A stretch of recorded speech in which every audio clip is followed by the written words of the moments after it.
Define parameters of program. Olá, eu sou Márcio Araújo, voz do Cristóbal Cris Rios.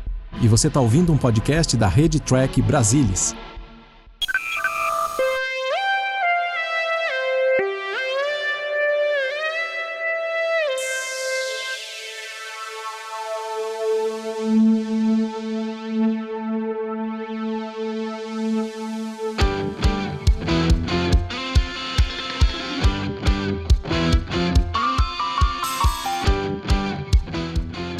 Olá você, seja muito bem-vindo a mais uma edição do Cérebro de Spock.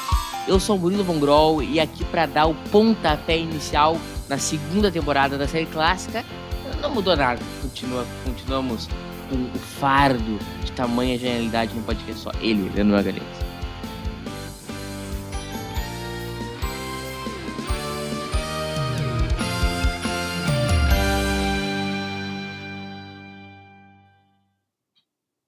E aí, pessoal, tudo bem? Estamos de volta aqui para a segunda temporada, hein? Eu e o Leandro Nossa, não aguentamos mais olhar pra cara um do outro. Nós temos 2 temporadas ainda, né, Leandro, pela frente. É, por isso que a gente chama os convidados, né? Que a gente precisa ficar mais olhando para a cara do outro só, né? A gente pode olhar pra cara do outro. E o seguinte, foi uma coisa muito surpreendente pra segunda temporada, não, também não é surpreendente. Nós estamos aqui com um cara que já é sócio desse podcast, já participou mais que eu. Ele tem mais tempo no Cérebro Spock que o Shatner em TOS. Ele, César Lima. Fala, César. Olá, pessoal. Começando mais uma temporada com um episódio bem icônico, bem representativo. Feliz de estar aqui. Exato. É uma honra inenarrável pra te estar na estreia dessa grande temporada aqui pro Cérebro Spock. E com um Então, episódio sobre Spock, né? Então nada mais justo. Exato. Ô, Leandro, que episódio que a gente vai falar hoje, então? Ninguém deve ter visto no título, ninguém deve ter visto enquanto a gente tá falando que é estreia, mas vamos lá, qual é o episódio? Amok Time. Escrito pelo Theodore Sturgeon, dirigido pelo Joseph Pevney e exibido em 16 de setembro de 1967. Isso aí, ó, 4 dias antes da independência gaúcha. Olha que moral. Ele é as datas gaúchas dele. Você anda quieto sobre o Grêmio, já notei isso nos últimos Cérebros de Spock, viu?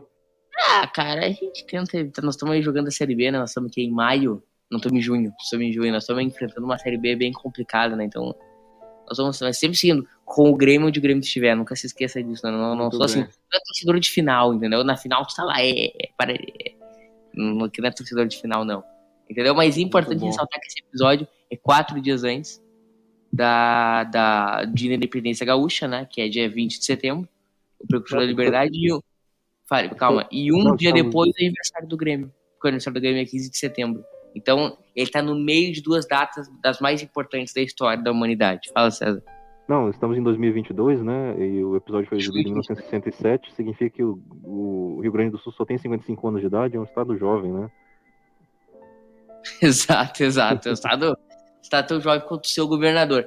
E mais, em setembro de 67, a gente tava vendo o lançamento de Magical Mystery Tour, não é setembro de 67 ou é dezembro, né, César? É 25 de dezembro, né? Não tenho certeza. O Magical Mystery Tour, né, foi exibido na TV britânica. É 25 de dezembro. 25 de dezembro, o Sgt. Pepper foi lançado em 28 de junho. De todo modo, era uma boa época para se estar vivo, não é verdade? Podia sair da loja, comprar um Sgt. Pepper, curtir a Independência Gaúcha, depois ver a Amok Time na televisão. Era uma grande época para se viver, meu caro César. Então vamos ver o episódio? Bom, todo mundo em pausa aí em casa, né? Bora. Estão tudo com o Netflix aí aberto?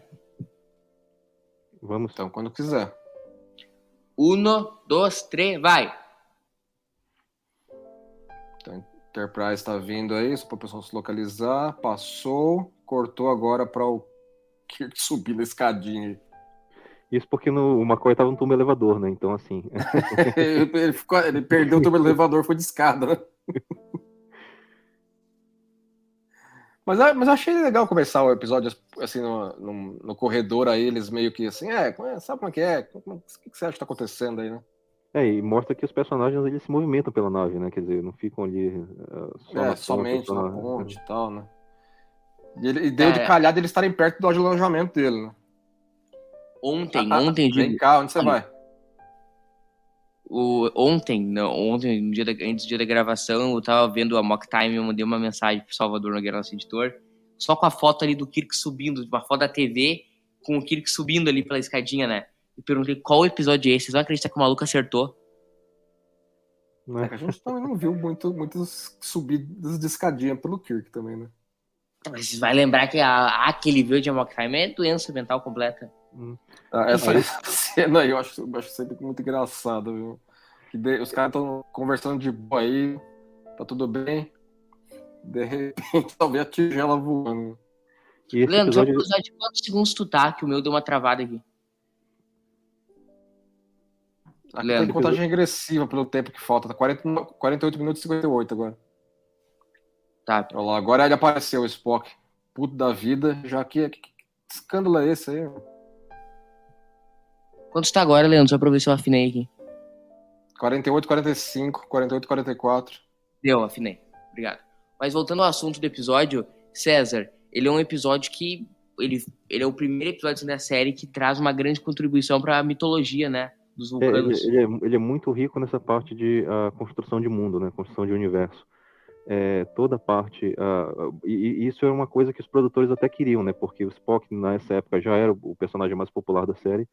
E trazer um episódio com elementos da cultura dele, do background dele, das origens dele, e trazendo outros vulcanos também para a tela, né, agradou bastante aí em cheio o que os produtores queriam, né, de dar um pouco mais de ênfase ao Spock.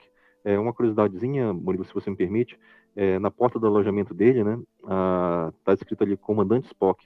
Então me parece que da primeira para a segunda temporada ele foi promovido, né, que ele era tenente comandante. E agora, nesse episódio, é o primeiro que ele aparece só como comandante Spock, que é uma patente acima, né, na hierarquia da Marinha. Nossa, eu realmente não sabia desse detalhe aí do que ele foi promovido. Tu sabia, Leandro? Eu não lembrava que fosse particularmente nesse episódio. De uma temporada para outra, né, nesse intervalo aí. Sim, você teria sido, né? Uhum. Agora o The Force Care aparece nos créditos, como a gente tá vendo, né? Sim, ganhos residuais lá. Uma mudança em créditos que tem, né? Leandrations.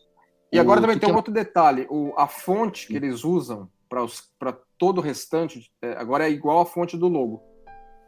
Que antes não era. Exato. Ô, Leandro, tu que é mais ligado nesse lance de patente os oficiais, alferes, tenente júnior, tenente sênior, tenente comandante, comandante, capitão, né? Assim, as primeiras. É isso, né? Acho que você tem alferes, tenente júnior, tenente sênior. É a hierarquia mais alta da frota, tá? Ela é baseada na Marinha dos Estados Unidos, mas não é absurdamente fidedigna, entendeu? Uhum. Tem tenente júnior, tenente sênior, que se fala, né? Tenente comandante e capitão. Isso, aí depois capitão de frota, comodoro, almirante. Aí varia, entendeu? Algumas épocas de jornada tem comodoro, outras épocas não tem, entendeu? Capitão de frota foi só o Pike, né? E aquele cara de Enterprise. Também tem época que tem, também tem época que não tem. É uma curiosidade também, né? Que eles enfatizam que a Enterprise não é só uma nave de exploração, né? Também é uma nave aí com uma missão diplomática, né? Sim, a gente tem Tava numa missão específica disso nesse momento. Exatamente, para participar lá da inauguração de um presidente lá de Altair 6. Então é isso que impede aí a imediata decisão do Kirk de levar o Spock para Vulcano, como ele pediu. Uma coisa que é interessante de falar, que assim, o Theodore Sturgeon, ele que escreveu o roteiro inicial, tal, ele foi retrabalhado pela C. Fontana, um pouco pelo Gene Kuhn e tal. O que eles fizeram foi ajustar as partes dos personagens para deixar eles mais igual aos personagens. Mas toda a parte dos vulcanos em si, isso é quase tudo puro Theodore Sturgeon. Entendeu? Como é que eles são, como é que eles deixam de ser, como é que eles falam, como é que eles não falam. Foi bastante contribuição dele pura do roteiro original mesmo. O Sturgeon é um escritor de ficção científica, né? Mais do que um escritor de TV. Sim. Tem vários contos. Tanto é que eles tinham trabalho, dava trabalho para eles porque ele não escrevia na velocidade que era interessante de escrever para TV. Né? Exato. Uma contribuição anterior dele para a jornada foi o Shore Leave, a licença, né, que a gente já comentou aqui Isso. na temporada passada. Inclusive que tu estava aqui. Isso, exatamente. E tem muitos elementos de ficção científica, né, naquele roteiro, tanto quanto nesse aqui, a de construção de mundo. Sim. Ô, Leandro, esse foi o primeiro episódio exibido da segunda temporada, mas não foi o primeiro episódio gravado da segunda temporada, né? Não, isso aí, ele foi, acho que o quinto. Quinto. Né? Embora, assim, enquanto eu tava gravando, né, todo mundo ali tava percebendo que tinha um puto episódio na mão. Sim, mas Enquanto eles estavam antes de gravando- gravar, eles já sabiam. Antes de gravar, eles já sabiam que ia ser o episódio de estreia. Exatamente. Eles notaram que havia entendeu? Um top Primeira shelf ali. aparição do Chekhov na série, né? É a primeira aparição dele, né? Com a sua peruquinha de Monkey, que não era o cabelo real dele na época. Era um acho cabelo bem inspirado, segundo o Gene Roddenberry, nos Beatles, né? Não, nos Monkeys, eu diria. No Dave Jones, né, dos Monkeys. Desculpe, foi que era inspirado no... Os Monkeys, por sua vez, eram inspirados nos Beatles, né? Mas se a origem for pegar Xerox ali, é o Dave Jones, né? Aquele mais baixinho dos Monkeys. Inclusive já falecido. Nesses primeiros episódios, acho que nos 4, 5, 6 primeiros episódios, o Chekhov usava peruca, porque o cabelo dele era mais curto do Koenig. É o último a ser gravado. Só depois que ele foi deixar o cabelo crescer e ficou mais longo, aí ele dispensou a peruca e passou a usar o cabelo natural dele, enquanto ele teve, né? Essa é a primeira participação, né, do Chekhov. Vocês consideram uma adição importante pra série nesse episódio? Olha, nesse episódio ele não difere de nenhum dos outros navegadores ali que a gente viu na primeira temporada. Isso que eu ia falar, né? Posição... Nesse momento, para quem tá assistindo e não sabe ainda o que vai se tornar, porque tá assistindo de maneira inédita e não sabe o que Star Trek vai se tornar, o Chekhov tinha a pegada de qualquer outro dos caras eventuais que apareceu na ponte. O destaque do Chekhov vem, acho que no episódio seguinte, que é aquele do Apollo, né? Um Lamento para Adonis, que aí ele vai começar a sair por ali, né? Isso, aí ele já vai participar das equipes de descida e tudo mais. O Kirk nessa cena deve estar pensando assim, puta, vou começar essa história de novo, né, mano? Já lá do pai que ele já me rouba a nave, agora me roubando a nave de novo, mano. O propósito da entrada do Chekhov na série, César, foi 2, assim, mais especificamente, né? Foi de mostrar uma nave, assim, mais multi, assim, em questão de várias etnias, tal, porque o Chekhov é russo, e também de atrair um público jovem, né? Porque ele é bem mais jovem que o resto da tripulação. O personagem é mais jovem, o ator nem tanto, né? Acho que ele deve ser uns 6 ou 7 anos mais jovem que o William Shatner. Que ele tem bem cara de moleque, né? Mas ele tinha uma cara mais jovial, assim. E aí, justamente isso, Murilo, trazer a audiência mais jovem, né? Com esse visual Beatle Monkey que você comentou. E o próprio Roddenberry falou, né? Que ele leu um artigo numa revista, não sei se traduzido, citando um jornal russo, né? Dizendo, os americanos de novo, nós fomos os primeiros no espaço e não tem nenhum russo naquela nave. E aí ele tomou isso, assim, como uma missão pessoal aí de aumentar a diversidade étnica da nave, né? Fica um pouco caricato também, né? À medida que o personagem vai se desenvolvendo na série clássica, né? Aquela história tudo foi feito na mãe Rússia, os cossacos, não sei o quê. Mas a intenção foi essa, né? De trazer um pouco mais de representatividade em plena época de Guerra Fria, né? É bom lembrar isso. Estados Unidos e Rússia estavam em União Soviética na época, né? Do qual a Rússia fazia parte. Estava numa guerra não declarada, né? Uma corrida nuclear, alguns momentos bem de tensão ali, no meio dos anos 60, mas isso não impediu, né, o Roddenberry de trazer essa inovação para a TV americana. Um personagem russo de destaque ali numa série de ficção. Algo que duraria muitos anos, né, César? Porque tu vai lembrar ali no Volta Pra Casa, o filme 4, ele tem até aquela piadinha dele perguntando onde estava a Alameda, né? É isso que ele pergunta pro... nucleares, isso, onde estão as naves nucleares, né? Ele pergunta para. Então, foi um sentido de propósito no personagem que sempre teve, né, Leandro? Não, sim, ele se destacou logo, né, e acabou ficando como parte do elenco principal, né. Essa cena da enfermaria com o exame do Spock mostra os cenários novos da enfermaria também, né. Foram ampliados ali a parte das camas médicas, né, os biobeds, e tem o escritório do McCoy também, que não tinha antes. Eu acho essa piada Então, muito boa do Chekhov. Essa aí é o arco de história deles nesse episódio, né? Fala assim, vai pra lá, vai pra cá, vai pra lá, né? Aqui nós já vamos tendo a introdução, né, do que é o problema do Spock, que foi no começo ali da gestação do episódio ali pelo Gene Roddenberry com o Gene Kun, que eles tiveram ali os primeiros brainstorms do episódio, foi num sentido de fazer um episódio, de uma crítica social, de uma alegoria para algo que eles não poderiam demonstrar com humanos, né, que é quando os impulsos sexuais dominam até o mais lógico dos humanos.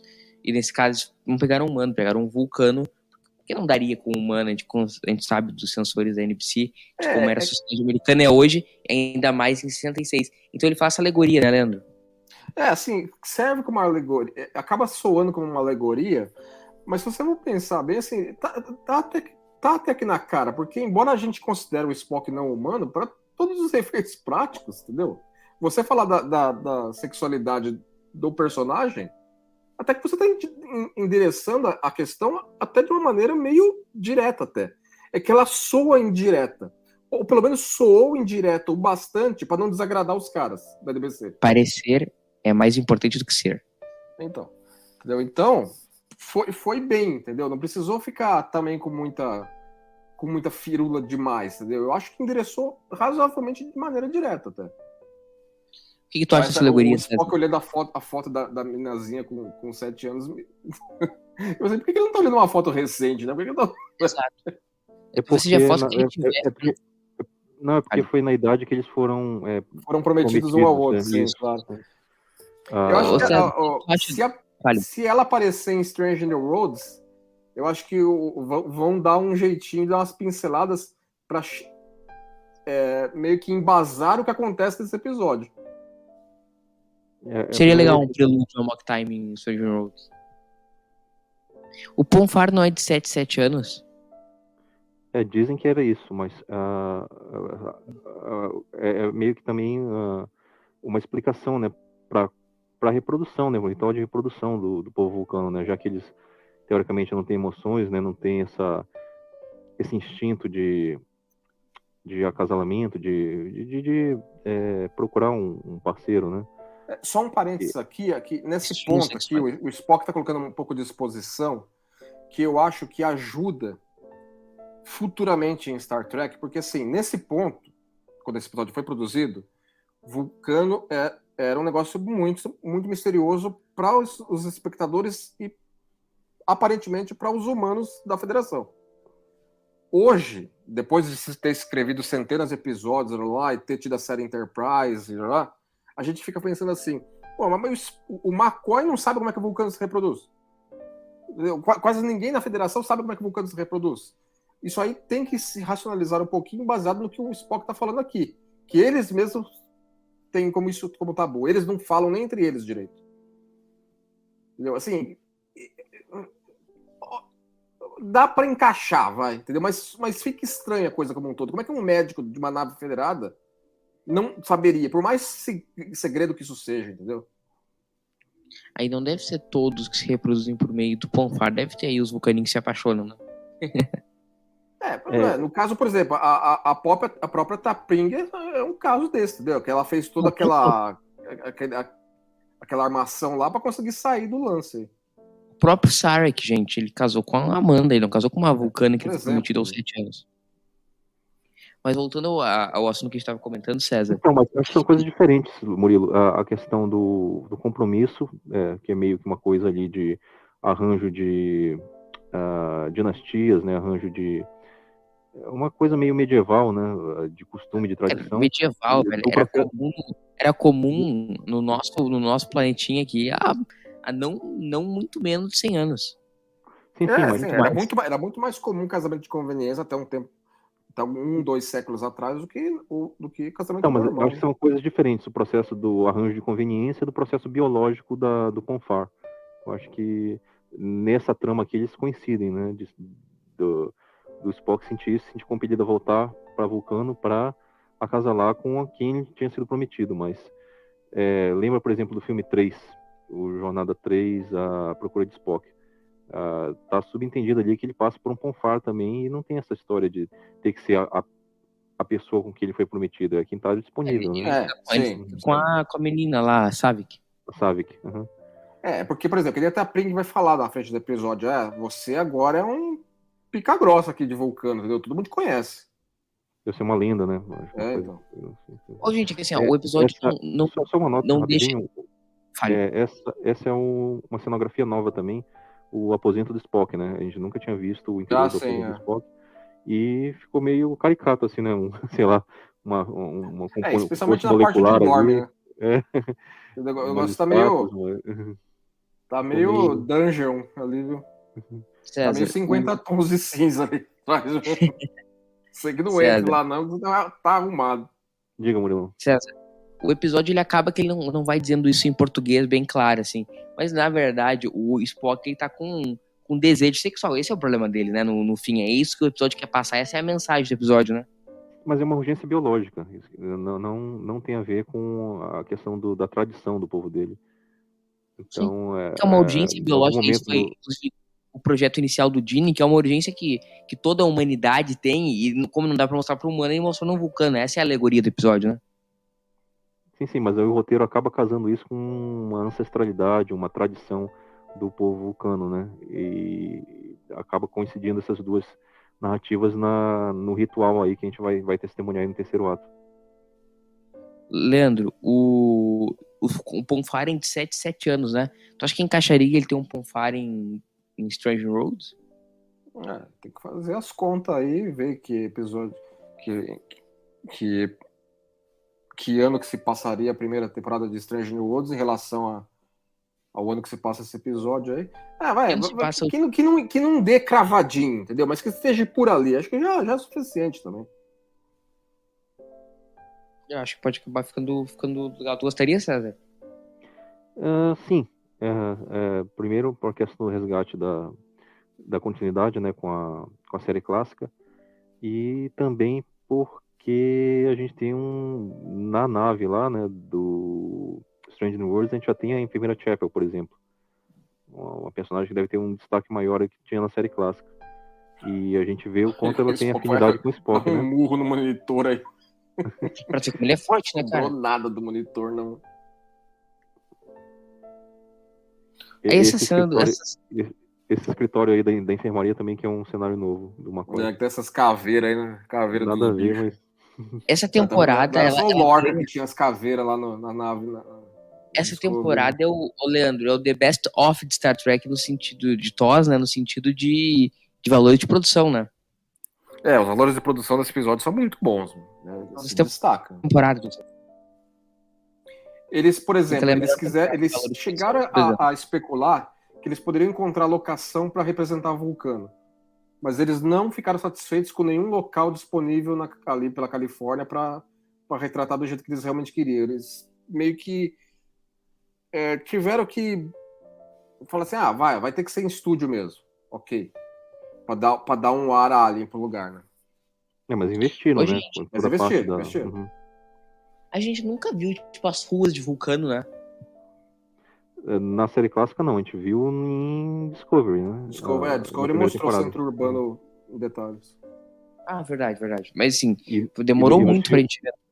E nos filmes do cinema, a gente viu só ali aquela parte mais, sei lá, eclesiástica, ritualística. Tanto no filme 1 quanto no filme 3, no filme 4 também. Lá, a Shepard já fica toda alegre, né? Contar pra ele. A Shepard também só apanha e quer continuar com o cara, que é uma coisa chata, né? Porra. Não sei, fazer uma pergunta agora, me fugiu o que eu ia fazer. Lembrei. O Leandro, e esse é o tipo de coisa que a gente comenta que daria uma CPI na federação, o Kirk vazasse indiscriminadamente, desobedecendo ordens? Se caso não tivesse que ter no final. Eu acho que iria dar mais rolo, mas no final eles endereçam isso também, né? Eles falam que a Tapau quebrou o galho dos caras. Falam, não, eu chamei os caras aqui, viu? Pode ficar sossegado vocês aí. Deu uma passada de pano, mas é um dilema interessante.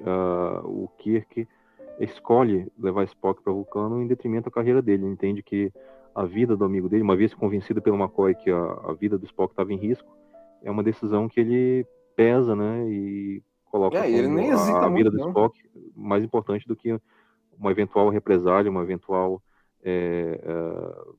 revés que a carreira dele ia sofrer por desobedecer às ordens do almirante.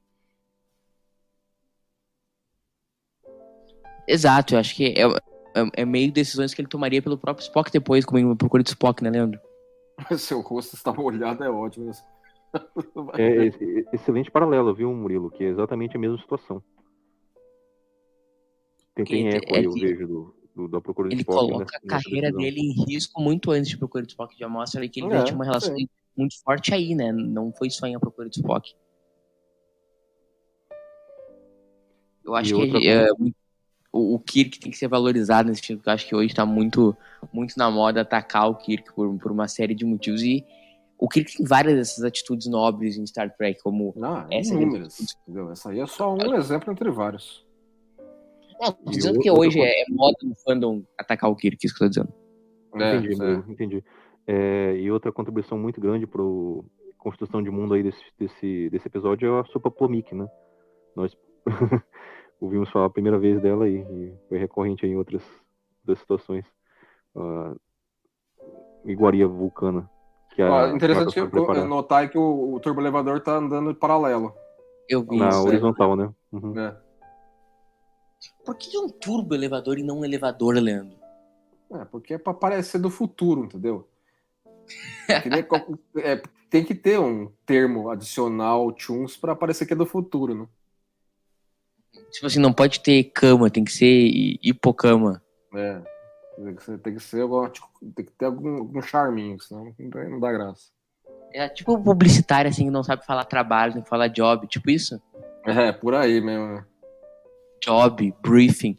Sabia, César, que quando eu for presidente do Brasil vai ser proibido usar termos em inglês tipo job, briefing, deadline. Poxa, a gente não vai startar a reunião, a call, né? Calma. Cara, qual é a dificuldade do sujeito, em vez de falar deadline, César, falar prazo? Ô, Murilo, o que você achou Tu que é um cara inteligente. O que você achou da escolha do Spock de levar o Kirk e o McCoy também para Vulcano? Por que não só o Kirk? Quem que ele ia levar, cara? Quais os outros amigos dele? É legal que já tá. Ela que já aparece na tela, né, mano? Ou seja, eu tava lá na torre ali já, né, mano? Não, ô César, mas voltando à pergunta que tu fez, e depois eu quero repassar ela pro Leandro. Cara, eu acho que essa é a primeira demonstração de afeto do Spock com o McCoy, né, e com o Kirk. Nesse sentido, porque são os amigos dele. O Spock foi uma atitude emocional e não uma atitude lógica? Não foi uma decisão lógica, eles são os amigos dele, né? São os únicos amigos dele. O Spock dá pra fazer uma leitura lógica da coisa também. Claro, eles são os amigos dele. Quem é que vai? Ele tem que levar amigos. Quem é que vai levar? Vai levar o Chekhov, entendeu? Por isso que eu tô dizendo. O Spock, esse é o tipo de demonstração de afeto muito mais importante dentro da série que ficar gritando te amo e dando abraço, entendeu? É uma demonstração que quando ele tá no momento... A cara deles é ótima, né? A cara do Kiki é maravilhosa. Que quando ele tá no momento espera, Leandro, o César, um dos momentos mais importantes ali da vida dele, tá levando o Kirk e o McCoy. Acho que demonstração de afeto maior não tem, César. Então, aí é justamente essa cena aqui da ponte. Essa cena é nova, né? Da remasterização foi muito boa. Remasterização excelente para contextualizar a grandiosidade, exato. E essa também, essa cena é adição ou ela é grau de escala grande? Como é que ela era no original? Eu não lembro de ter esse ângulo que mostrasse a cidade. Acho que tem lembro que eles não fizeram nada assim, nunca inventaram um negócio. Acho que tinha. Eu não lembro se tinha algum matte painting de maior escala, entendeu? Eu lembro só das cenas fechadas mesmo. E só voltando à pergunta aqui, Murilo, você tinha perguntado sobre a questão do afeto, né? Então, que me parece lógico, estava claro que ele tinha uma proximidade maior do Kirk. E para mim seria uma escolha lógica levar só o Kirk. Não sei se a presença do McCoy é só conveniência do roteiro porque vem a seguir, né? De ter sido o McCoy ali a ter a chave para a resolução da situação. Não sei se caberia o McCoy ali nesse momento, mas tocar a campainha. Mas Botar um gongo desse na minha casa, vai ser a campainha da casa também, viu? Eu acho um contraste muito grande com a cultura altamente civilizada e moderna e lógica dos vulcanos, com um ritual primitivo desse. Mas assim, tradições e cerimônias muitas vezes elas têm essa pegada meio rococó, né? Meio rocambolesca, entendeu? Por exemplo, Senão não é uma cerimônia, né? a própria apresentação da T'Pau, né? Que ela chega naquela... Não, Ela mas chega por com os exemplo, cupins, já dela carregando ela. Isso. Daqui a pouco ela tá aí. Não, mas uma coisa é ser uma cerimônia aí cheia dos frim-frim, outra coisa é combate ou casamento, né? Isso aí beira a insanidade completa. Assim, é um contraste com a cultura hiperlógica dos Se vulcanos. você for pensar bem, assim, é aquele lance, assim, não é que o vulcano não tem emoções, eles têm emoções fortes. Aí é uma cerimônia para dar uma extravasada no treco. De uma maneira controlada. E tu, César, o que tu acha disso?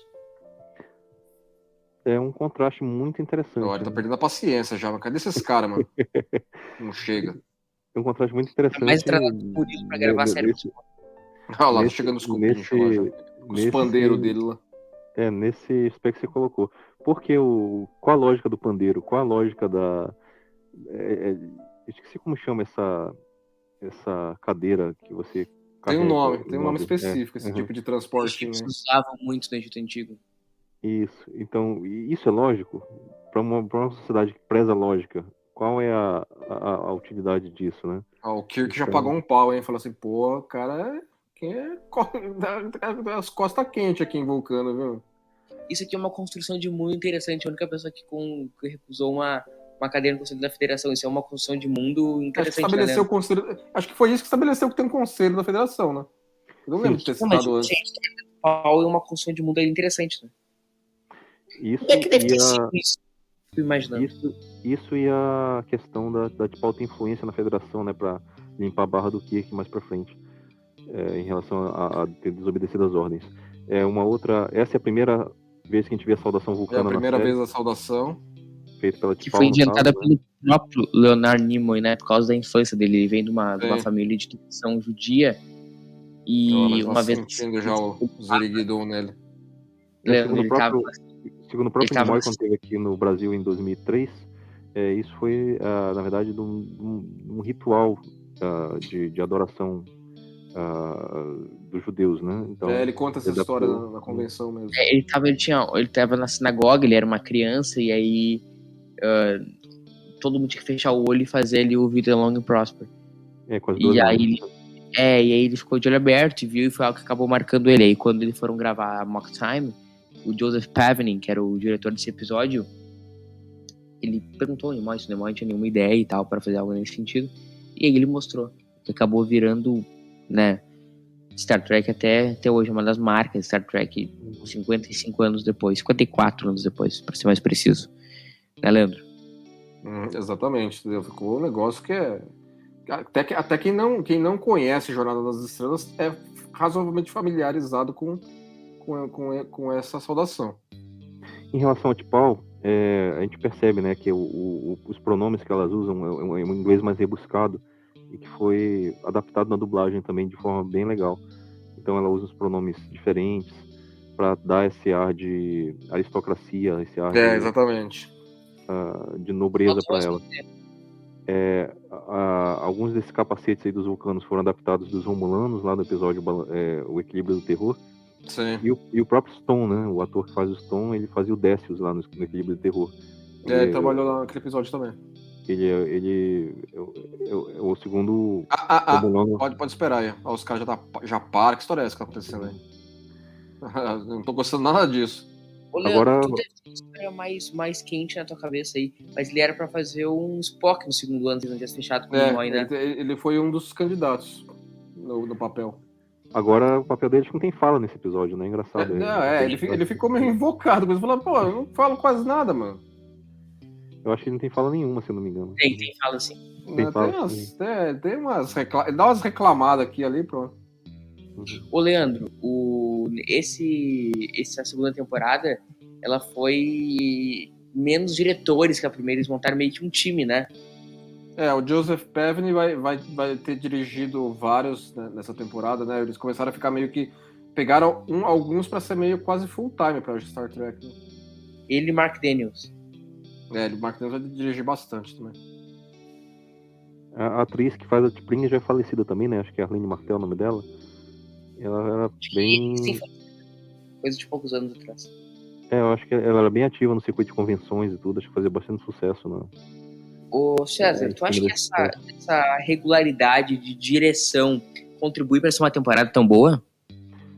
Sim, porque você tem diretores testados, né? Diretores estabelecidos e que já sabem do que se trata Star Trek, né? Já sabem como conduzir do que cada personagem deve ou não fazer. Eu acho que isso em toda série isso aí é importante. Você ter um time regular de diretores, né, que estabelecido, que vai fazendo rodízio ao longo dos episódios da temporada para poder ter a mão da direção, ter a mão do que cada personagem deve ou não deve fazer e do que é possível e que não é possível em termos de efeitos, né? Então é importante sim para a estabilidade e para o sucesso da série. E tu acha que nós estamos diante da melhor temporada de TOS, uma das melhores de Star Trek, né, Leandro? Sim, essa é uma temporada muito boa, já começa muito bem, né? Mas tu acha que é a melhor de TOS? Que são 3, né? Dá pra considerar essa melhor.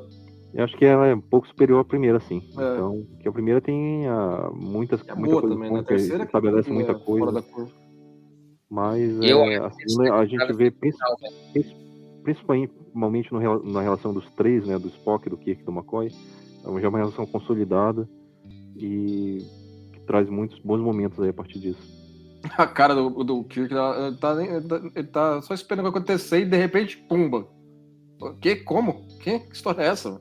É a cara do McCoy, cara. A cara do McCoy é maravilhosa. Cara do McCoy. A atriz, a Arlene Martel, ela não gostou muito. Ela adorou a maquilagem dela, mas não gostou da roupa. Era extremamente desconfortável o vestido. Que a coisa é chata esses sininhos aí, né, César? E se for pensar numa sociedade lógica, né? Qual a lógica disso? Meter o Kirk de gracite no meio do bagulho aí, meu Deus do céu. Tu acha que isso é uma ponta solta do episódio? Não faz muito sentido escolher ele? O que tu acha, César? Não, tem, o que eu acho que é uma puta falta de sacanagem, né? Que nem se fala. Os caras assim, ela falando assim, se você quiser, você pode cair fora. Só que ela omite um detalhe meio importante, né? Combate até a morte. Decisão, né? Mas assim, o apelo do episódio é justamente isso, né? Um combate entre Kirk e Spock, os dois melhores amigos. Não, claro, senão não tinha. Né? Óbvio. O drama tá em cima disso, né? O porquê disso é só um detalhe, uma escolha lógica que vai ficar claro depois, mas o apelo é isso, né? Ter o Kirk e Spock numa arena, num combate até a morte, uma arena de gladiadores mesmo, né? No combate até a morte. Sabe que aí nós temos aqui a introdução de uma trilha sonora que é muito marcante em Star Trek, né? Foi aí. A trilha sonora desse episódio não foi o Alexander Courage que fez, foi o outro compositor. George Fry. E assim, é excelente, entendeu? É uma das trilhas. A trilha incidental de Jornada, série original, já é marcante. Essa é uma assinatura disso. Inclusive parodiado, né, em outros filmes, né, em outras. Toda vez que você precisa referenciar um combate alien dos anos 60, você pega essa. Acho que teve em Futurama, teve em Simpsons, teve naquele filme O Pentelho, do Jim Carrey. Sim. César, sabe que tem um livro aí do Universo Expandido que o McCoy teve que dar explicação por ter interferido na luta, sabia? Mas como assim? Explicação pro Conselho Vulcano? Isso. É no livro The Vulcan Acad Murders. Foi publicado até no Brasil, em português, pela Aleph. Se duvidar, foi com a tradução da Sul. No Brasil foi lançado com o título de Crime em Vulcano.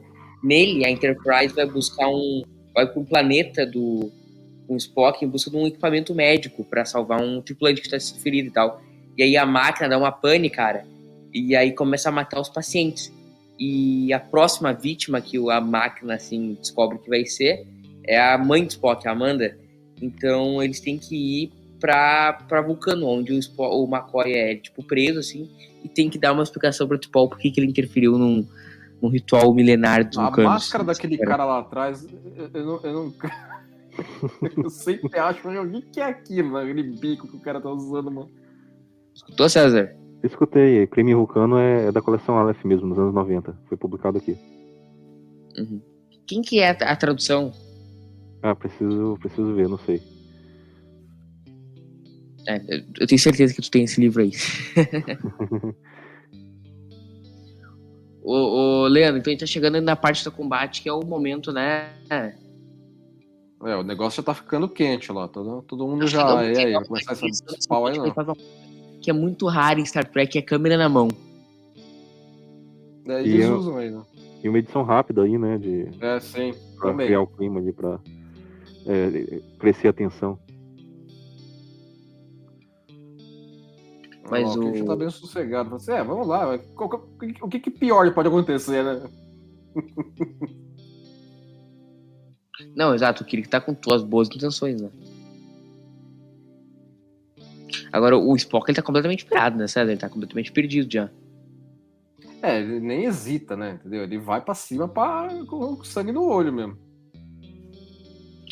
Tu acha que é uma boa analogia que o Gene quis fazer, ou César? Em relação a você perder a racionalidade em função do desejo, esse tipo de coisa. Isso. Então, é que acaba ficando em segundo plano, né? Acho que a história do relacionamento aí, né, da importância que o Spock tem pro Kirk e a importância que o Kirk tem pro Spock, acaba sobressaindo aí a questão da alegoria que ele faz pro desejo e pro impulso. Mas assim, chegaram os cotonetes gigantes. Que é outra marca de jornada. Outra marca icônica, né, da série, as Lirpas, que são essas lâminas aí.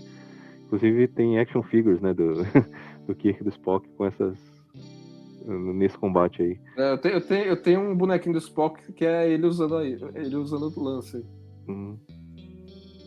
Pode continuar, você tava falando da alegoria, César.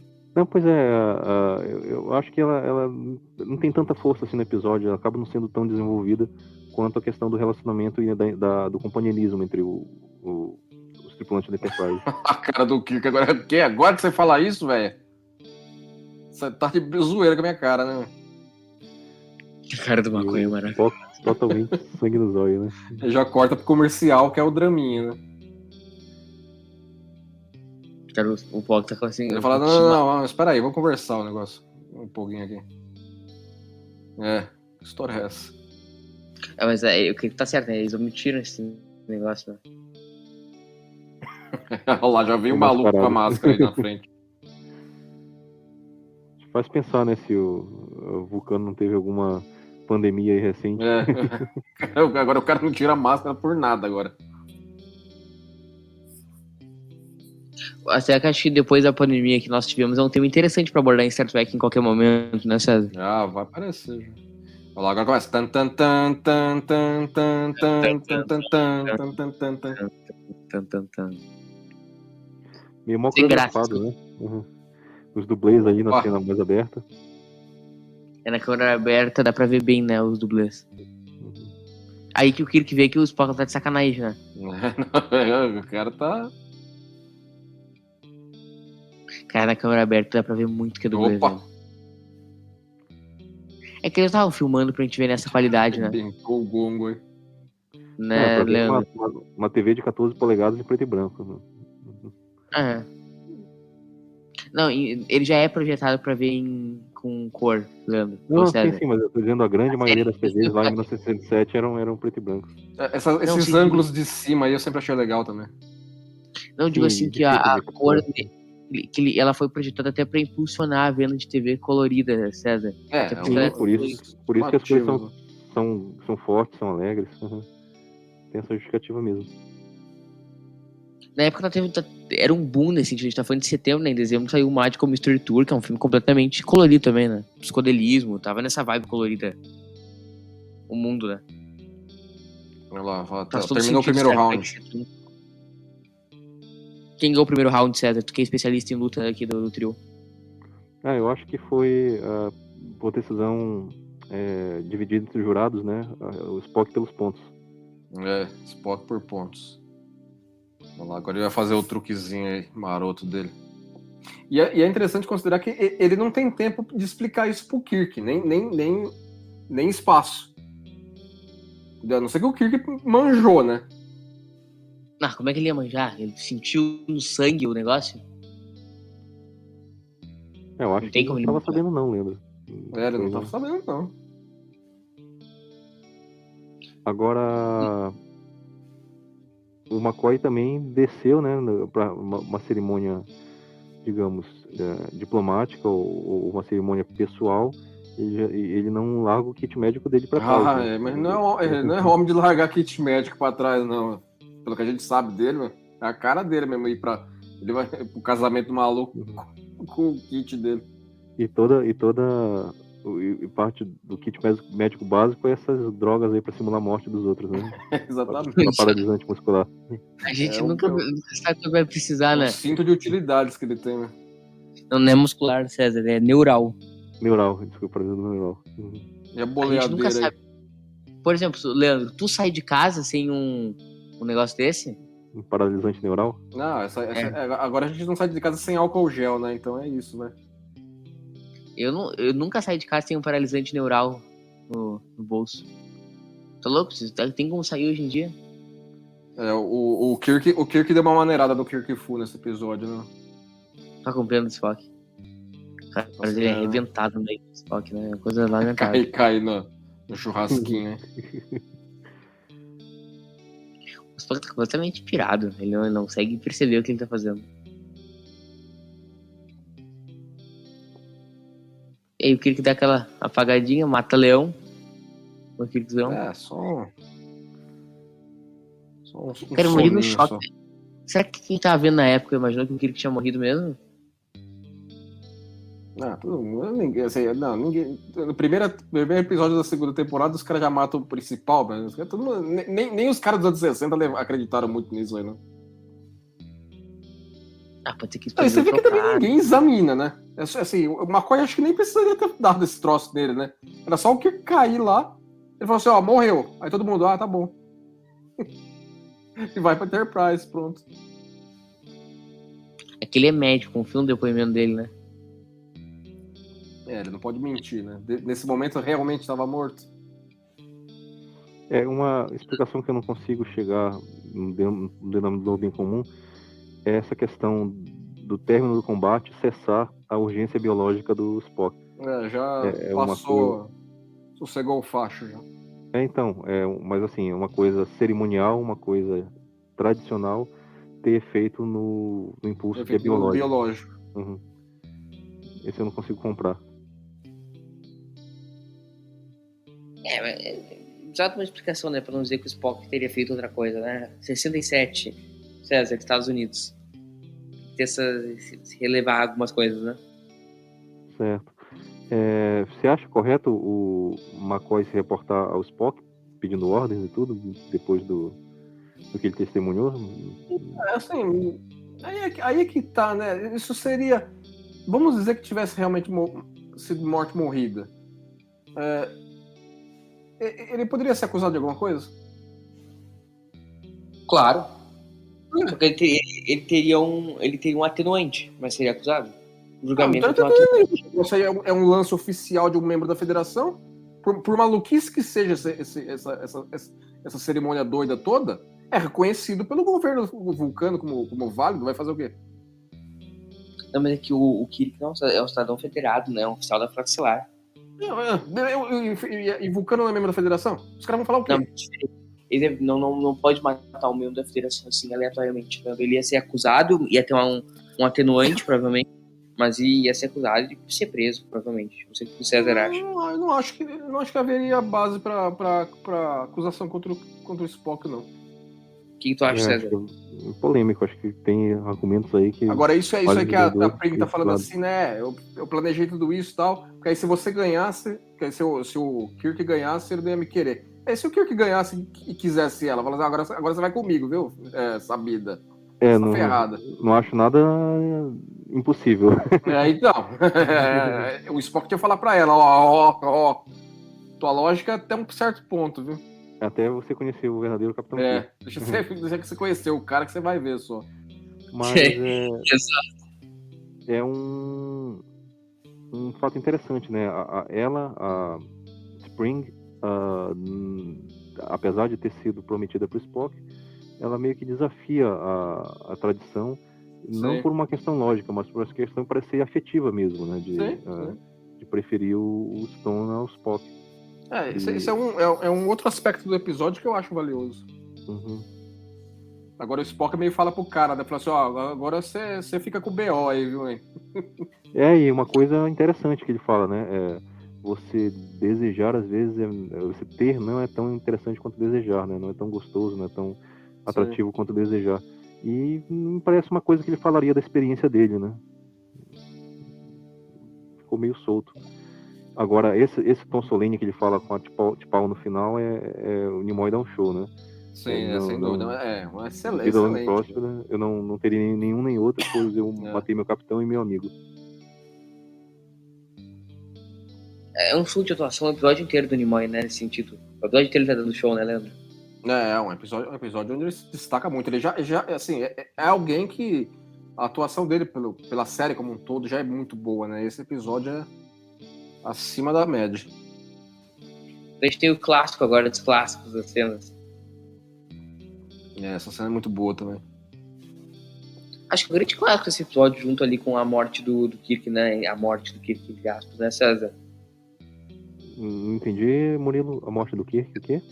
É um grande clássico do episódio, essa cena que já vi agora do sorriso do Spock. Sim. Porque ele se contém logo depois, né? Ele extravasa e se contém, é muito bom. Pra mostrar que o Spock realmente tinha sentimentos pelo Kirk, né? Não, claro, certamente. Aqui é aquela coisa, né? Precisa acontecer um lance nesse nível pra tirar o rebolado dele. Olha lá, ele já, opa. Ninguém notou, viu? Ninguém notou. Uhum. Mas é muito bom. A relação dos três é muito bem construída, né, César? Sim, e para esse episódio o McCoy sai por cima, né? Mostra ali como ele teve recurso, como ele teve inventividade, genialidade para inventar uma solução para uma situação impossível. Então ficou muito bom pro McCoy, pro desenvolvimento dele. Ele pensou naquilo lá em 3 minutos, né? A melhor é a cara do Kirk olhando tudo, né? Murilo, o que o Spock tá falando aqui, ele merece um pouco o que você falou, né? Falou assim, acabou a luta, eu dei uma maneirada, né? O Kirk tá com uma cara... Assim, a mulher lá embaixo tá quebrando o galho nosso, viu?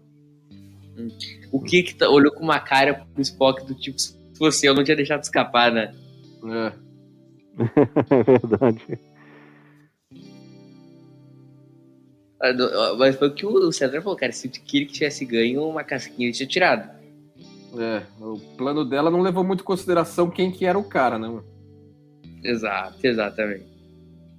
Nunca se duvide de James Tiberius Kirk. Cara, os diálogos dos três, cara, são sempre tão maravilhosos. A grande contribuição do Gene Kum pra série é uma das grandes marcas, a relação do trio, assim, acho que é um dos maiores trios que a gente tem na cultura pop. É muito bom. Não tem um desses diálogos dos três no fim que são ruins. Não sei se vocês lembram de algum ruim. Ruim? Acho que não tem ruim. Uma interação. Então, online é bom. Enfim, chegando ao fim de mais um episódio, gurizada.